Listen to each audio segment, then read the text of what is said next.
Hi hello నమస్తే welcome to Vikram TV. నేను మీ anchor పప్పు. ఈ రోజు మనతో స్పెషల్ గెస్ట్ ఉండండి. ఆ గెస్ట్ ఎవరు కాదు, doctor G V Somayajulu, gold medalist from Calcutta university. He stood studied in BITS exam and he stood 7th in JEE and he stood UPSC topper in 1984 and he is started Apollo Hospital at Anantapur and world record holder in piles, appendix, hernia. Now present he is working in Hyderabad hospital and ఇవాళ ఇంత పెద్ద వ్యక్తితోని ఇవాళ ఇంత topper తోని నేను ఇవాళ interview చేయబోతున్నాను.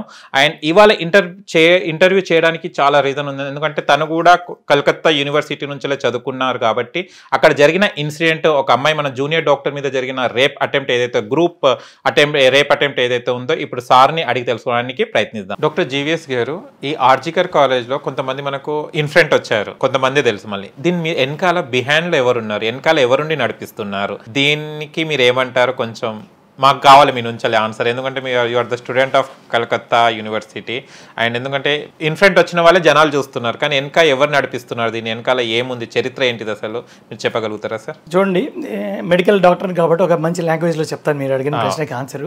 Let us do an autopsy of the situation. autopsy అంటే డిసెక్షన్ అన్నిట్లో autopsy, because the real autopsy report is very bossed up. అంత కాంట్రవర్సీలో ఉంది. నిజంగా మనిషిని చేసిన ఆటోప్సీ ఎప్పుడైతే కాంట్రవర్సీలోకి వెళ్ళిందో పరిస్థితిని మనం ఆటోప్సీ చేద్దాం. Okay, same way. అయితే ఇప్పుడు ఆటోప్సీ నేను డాక్టర్గా డిఫరెంట్ ఎర్లీ స్టేజ్ ఆఫ్ లైఫ్లో ఆటోప్సీస్ చేశాను. సడన్ డెత్ కొంతమంది అయితే when we know suspicious death ఉంటే వాళ్ళకి ఆటోప్సీ చేసి ఓకే అన్నీ చేస్తాం. సో ఈ సిచ్యువేషన్ కూడా మనం ఆటోప్సీ చేద్దాం. చూడండి, ఒక రియల్ లైఫ్ ఆటోప్సీ అంటే నిజంగా మనిషిని కానీ మనం ఆటోప్సీ చేసామంటే కొన్ని ఎక్స్టర్నల్ పేషెంట్ డెడ్ బాడీని పడుకోబెడతాము, లైట్లు అన్నీ వేస్తాము. ఈ కాలంలో అంతా వీడియో సీసీటీవీలో చేస్తున్నాము. ఇదివరకు అయితే మామూలుగా చూసేవాళ్ళమి.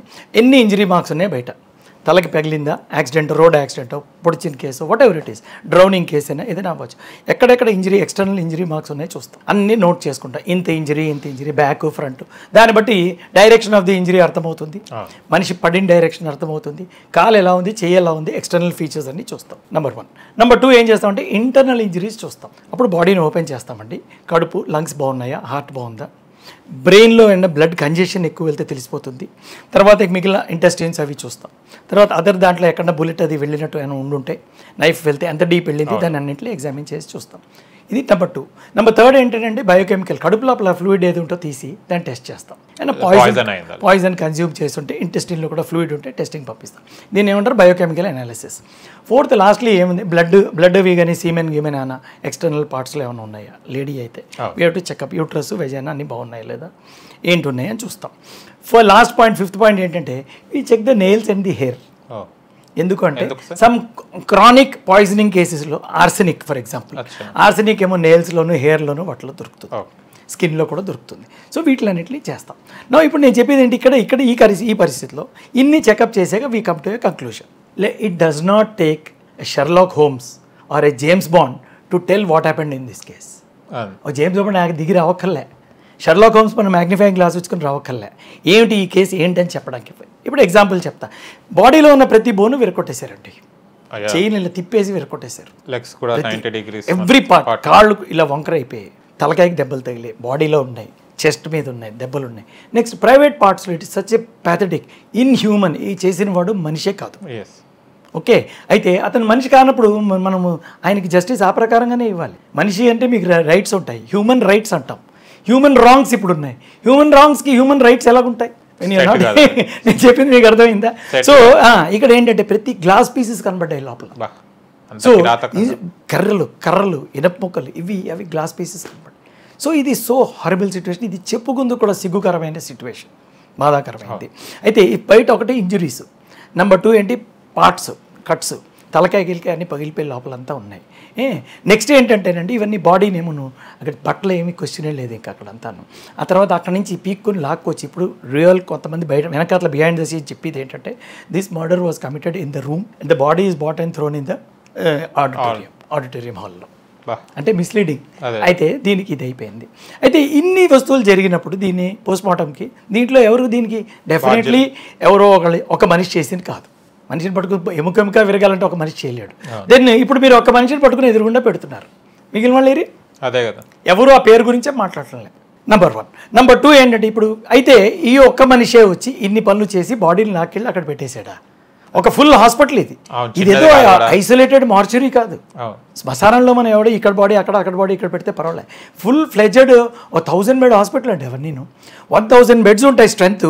1400 పేషెంట్స్ ఉంటారు ఈ మెడికల్ కాలేజ్ ఒక్కొక్క దాంట్లో నేను ఉన్నప్పుడు. అయితే మనుషులు ఎంత 1400 బెడ్స్ ఉంటే ఒక మనిషికి ఒక పేషెంట్కి 2 మనుషులు ఉంటే 4000 మంది మనుషులు ఉన్నారు చుట్టుపక్కల. అర్ధరాత్రి అవనండి, పొద్దున అవనండి, ఏ టైం అయినా అవనండి, కొంతమంది తిరుగుతూనే ఉంటారు. సౌండ్, ఆమె అరిచింది, ఇది అది ఏమైనా ఉంటుంది, సస్పీషియస్ యాక్టివిటీ ఉంటుంది. అంటే దీని వెనకాల ఇంకా చాలా మంది ఉన్నారు. నంబర్ 1. నంబర్ 2, అయితే మరి వాళ్ళందరూ ఏరి బయటకు వస్తలేదు, రావటం లేదు, ఎక్కడ దీని మీద ఎఫర్టే లేదు, పేరే ఎవరు మాట్లాడటం లేదు. అంటే they must be people who are very powerful. ఎవరు దాంకున్నారు ఇతను ఒకడు కాకుండా?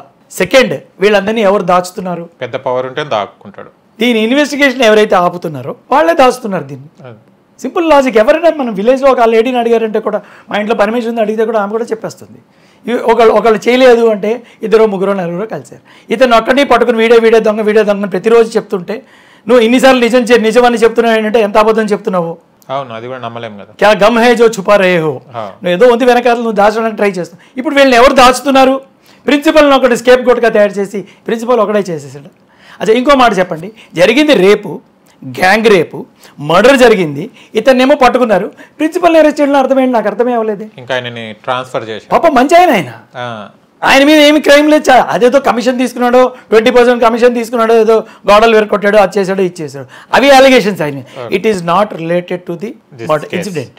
ఈ ఇన్సిడెంట్తో రిలేట్ అవ్వకుండా ఓ ప్రిన్సిపల్ పట్టుకుని ఆయన ఏదో చాలా పవర్ఫుల్ పర్సన్, ఏదో కమిషన్ తీసుకున్నాడు, 10% తీసుకున్నాడు, ఆర్డర్లు ఇచ్చాడు, ట్రాన్స్ఫర్ చేశాడు, పరీక్షలు పాస్ చేశాడు. మనం మాట్లాడేది కేసు గురించి. దెన్ ఈ కేసు పక్కన పెట్టేసి కేసుకి ఇతను ఒకడే ఉన్నాడు నిందితుడు. ప్రిన్సిపల్ ఏమో మనం స్కేప్ గోట్గా తయారు చేసి కోటు బూటు కలయోడు వేసుకున్నాడు కాబట్టి ఆయన ఏమో పెట్టేస్తున్నారా? కాదు, ఆయన నిజంగా పెట్టాలంటే ఆయన రోల్ ఏంటి చెప్పాక ఆయన కదా పట్టుకోవాలి. అది కూడా చెప్తలేరు. లేటెస్ట్గా వచ్చింది ఏంటంటే ఆయన రూమ్లో సీసీటీవీ ఉంది, వాళ్ళ వైఫ్ ఏదో ఇచ్చింది. These are all unauthenticated, but prove అవ్వాలి కదా. దీని మీద ఎవరు దీని మీద పట్టడం లేదు. ఇప్పుడు నెక్స్ట్ ఏంటి? వీళ్ళందరినీ దాచడానికి ఇన్వెస్టిగేట్ చేయమని చెప్తే ఏం చేస్తున్నారు? ఆ రూమ్ నుంచి వెరకొట్టేస్తున్నారు. అంటే they don't want the structure also to be available. ఎక్కడ గోడ విరకొట్టేసి రేపు పొద్దునేమో బుల్డోజర్ తీసి గోడ విరకొట్టేసి మళ్ళీ గోడలు కట్టేస్తుందట. ఏమిటంటే చాలా రోజుల ముందు కాంట్రాక్ట్ ఇచ్చాము, ఆ రోజు రాత్రి వీళ్ళకి హడావుడి పట్టిందా? ఇది నెక్స్ట్. అయితే ఇప్పుడు వీళ్ళందరూ అయ్యేసరికి కాదు మేము ప్రొటెస్ట్ చేస్తాం, చీఫ్ మినిస్టర్ కలుస్తాం, హెల్త్ మినిస్టర్ని కలుస్తామని వెళ్తుంటే పోలీసు వచ్చి వీళ్ళందరినీ లాఠీ చార్జ్ చేస్తున్నారు, ఆపేస్తున్నారు.